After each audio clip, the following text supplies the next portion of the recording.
चल बैगनी कलर के।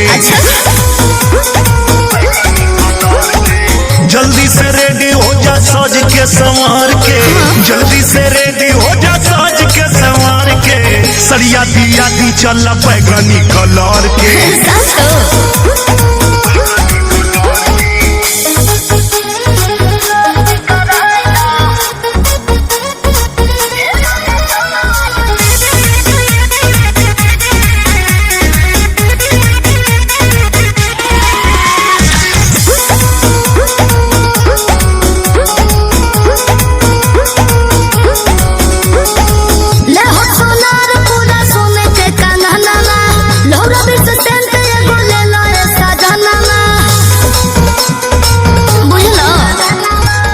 बर्गर खाई जाई रानी चल के मॉल में।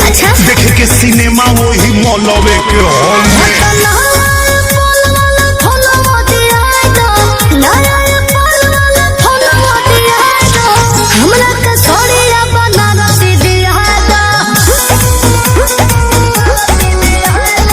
सरिया दिया दी चल बैगनी कलर के।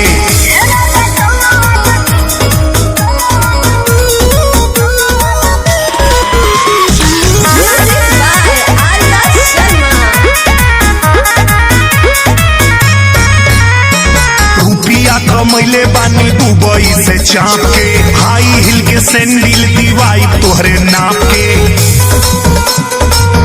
सुनो कीमती हो दादा एगो हार नवलखिया, देख के तेरा दिल के फूट जाई अखिया। बेचे पड़ी भले आजा की डनीली बोर के, बेचे पड़ी भले आजा की डनीली बोर के। सरिया दिया दी चल बैगनी कलर के।